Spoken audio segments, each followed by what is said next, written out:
Hey everybody, welcome back to this week's blog. And I don't know if you listened to Radio Theology this Sunday night or not, but our Compassion Spotlight was Evan McBroom from Team World Vision. Team World Vision doing amazing things. They're putting teams of people together to run marathons around the world. And they're not doing it just to run, they're doing it to raise money. Every $50 they raise provides clean water for someone in Africa whose life is absolutely transformed by the access to clean water. The great thing about these people running the races, guys, is they're not like professional marathoners. They're people who, when they sign up, think to themselves, "There's no way I can finish this race."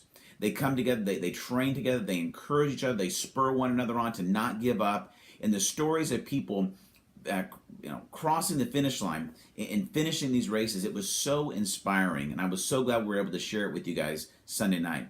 But it got me thinking, I don't know if I'm going to run a marathon anytime soon. I might, not saying never, but I don't like running, but we'll see what happens. But it made me think of most of us may not run a marathon, but there's something in our life right now that seems insurmountable.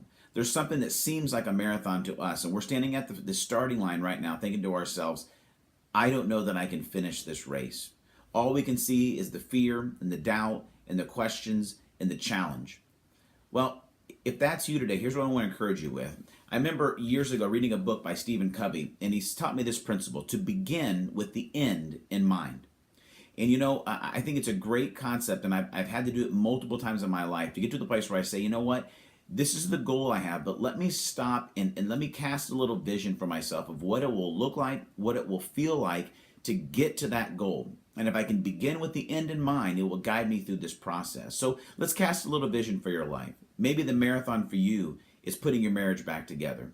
It just seems insurmountable. Maybe for you, it's helping your kids once again put their lives back together after they've made some decisions that broke your heart. Maybe for you, it's the weight loss, right? It's like, you know what? I did it again. I don't think I can get on this journey and lose the weight. And it just seems insurmountable. You don't know that you can finish that race. I don't know what the issue is for you, but I know we all have something.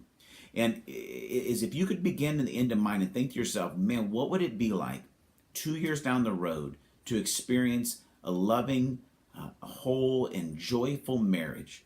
What would it be like to next year at Christmas to have all my kids surrounding me and there's smiles in everybody's faces and people are healthy and relationships are restored?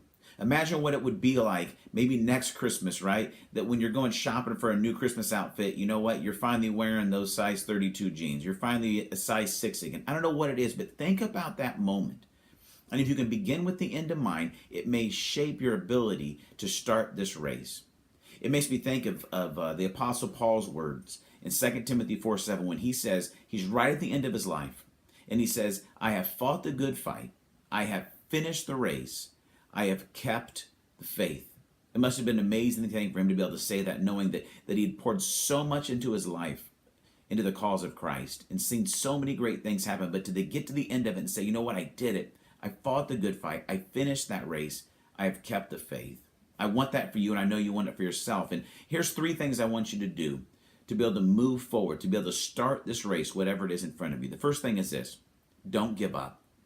I know you may be at a situation where it seems like you can't battle this addiction again, or the problem is the same thing. It's like, this is the 80th time I've tried again. Listen, then make it 80, make it 81, make it don't give up, right? Fight the good fight. It's worth it. Secondly is this: don't run alone. One thing I love about the stories of these Team World Vision runners is the teams as they come together to encourage each other to keep going. Invite people into your struggle. I know it takes humility. I know it takes vulnerability, but you were not created to walk and live alone. God created us for community. When you have someone else running with you in this journey, whatever you're fighting with, whatever you're running against, you need others. And the last thing is this: don't give up your faith. There is a God who loves you and believes in you more than you love and believe in yourself.